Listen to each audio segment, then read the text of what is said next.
Hey everybody, it's me, Lila, Gma Rides, coming to you from my workroom again. I wanted to show off this book that I've just gotten done fluffing up. I'm sorry, there's a little bit of glare tonight, but I definitely wanted to get it filmed and get it up on my channel. This is called the Brown Forest Journal. I don't exactly know why. It just seemed kind of foresty to me. See, I mean, on top of the dragon and all the other stuff. Dragon has a little, Swarovski crystal in his eye that I've attached. And along the handmade spine, I have done some gold gilding with some black detail work over this brown painted spine that is curved. It's about 3 inches, I believe.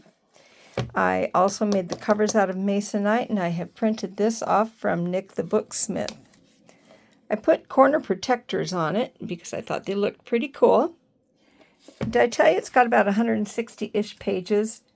It's got 8 signatures, which is each little group of pages. And I've put some gauze, so it sort of covers the stuff at the top here. And of course at the bottom as well. But that gives you a little bit better picture of how many signatures are in it. So anyway, what I did was I made the cover myself, like I told you, from Nick the Booksmith and a teachable class that she has up. And if you're interested in that, number one, you could either buy the book from me or you could go take the class yourself. This is probably the 10th book that I'll be putting up on my book chapter. As you can see, the insides of those corner protectors, and I've covered the insides of the book with some heavy-duty paper here. And on those 160 pages, I have done a lot of stitching. And Nick the Booksmith also had some digikits and some other things I printed off. And I've created some other things called ephemera. That means just paper bits of stuff. And so I have tucked the said ephemera here and there in the book. And I just wanted to give you guys a quick look. So like I said, I did some sewing and I created some pockets. There's a lot of pockets in this one. I also robbed some paper out of some do-it-yourself books that I got from a family member. And I printed some free stuff off the internet. I tea-stained some pages that I got that I recycled the paper from. I just had a lot of fun. I went really wild with this one, so it took me a little longer to finish it. Hope you enjoy looking at it as much as I did making it. This is another thing that I got from Nick the Booksmith. I think it was on her Flickr page. It's just a piece of paper that I printed with some a cool design on it. And then this is also a little pocket on a pocket. Isn't that interesting? And you can tuck things in here like receipts or pieces of paper or pictures or what have you. You can write on here. You can put stickers that people give you while you're traveling on these things. I mean, it's your book and you can do what you want with it. But while it's my book, of course, I decided to decorate it. I also put in some pages from an old typing book. And some of these things, when you look at them, you're like, that doesn't make any sense. All these pages have writing on them. But I thought they were interesting. There's a lot of ledger paper in here. For some reason, the neatness of those lines, it just speaks to me. Probably because I'm not exactly a neat person myself. And I did a lot of stamping, as you can see. And I distressed some of the corners with some special inks, made a lot of pockets. And this is a really sturdy book. It's going to last you for a long time. Look at her. She looks very contemplative, doesn't she? I put some music pages in here, and these are special to me because I got them from my grandson, my middle grandson. I also, like I said, printed off a lot of ephemera from the internet. And I made a few of these interesting little paper clips with just things tied on them.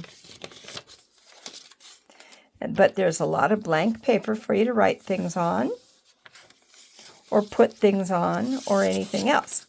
Or you could doodle, you know, whatever you really wanted to do. I was going to go through and stencil all these pages, but I thought that that would take away the opportunity for you to do that for yourself. Along the top here, I've taken some tea-stained bias tape and made some little page things, you know, like if you wanted to get to a certain page quickly. Page markers, yeah, thank you. Sorry about that. And this is a cloth spine. Well, the spine itself is hardboard-ish stuff. And I covered it with fabric because fabric is pretty durable and it will last a long time this way. And then this is also from Nick the Booksmith on Teachable. Another Nick the Booksmith DigiKit here. She has some really cool stuff on Etsy. And yeah, I've just really enjoyed working with her things. It's really high quality printed products, and all you have to do is download them. Try not to lose them in your computer. But even if you do, you can still go back to Etsy and re-download them. I mean, not everybody's got that kind of space on their computer, but you know, once you download the same thing 3 or 4 times, if you pay attention to your computer, it'll tell you how many times you've downloaded something. Yeah, can you tell I just found that out recently? This is another little pocket in a pocket that I've created, and a little calendar from, wow, 1896. Imagine that. And I like to put free writing paper in there wherever I can possibly tuck writing paper in. And there's some more stitching there, some tracing paper, onion skin. And I did a stencil design over the top of this one. I thought it was a nice add-on to this stained glass piece of paper here, which is really pretty hefty also.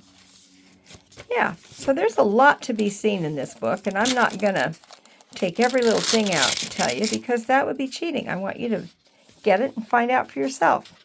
Okay? Okay. So yeah, there's a couple of little file folders. There's some dictionary pages, math pages in case you need to brush up. I thought that was so funny. I got a book that says Math for Technical Men. And here is an envelope that I also printed off of Etsy from Nick the Booksmith. And it's got something in it, but I'm not going to tell you what. No, there's no money in it, sorry.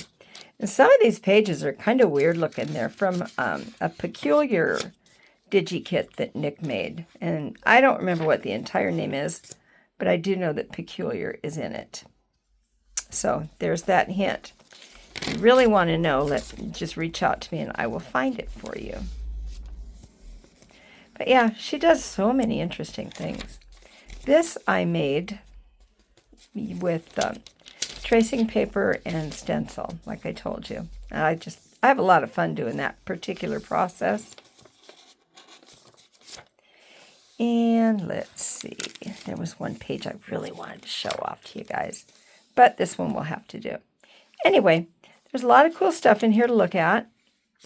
I also always try to add a little notebook that I make to just take off and put in your pocket and walk around with. See, this is that notebook there. This comes off and you put it in your pocket. And this is another page from Nick the Booksmith, from some of those things that she did. And if you're trying to learn calligraphy, there's a couple of pages of that in there. And then when you get to the very back page, you have my sticker, and you have an ex libris, which is where you can put your name in. And the back page. Doesn't that sound sturdy?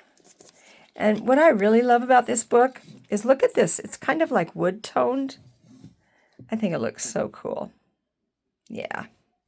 But anyway, I did coat it with some sealer, and so it should last you a good long time. And look at that sucker. It's huge. But it doesn't have gator mouth or anything, which is what you call it when you put a lot of papers in. So it still has a lot of room for you to stuff it to your heart's content. Okay? Okay. Anyway, this is me, Lila, Gma Rides. Leave me a like and a nice comment if you enjoyed looking at this. And consider sharing it with your friends, okay? Okay. Talk to you later. Bye.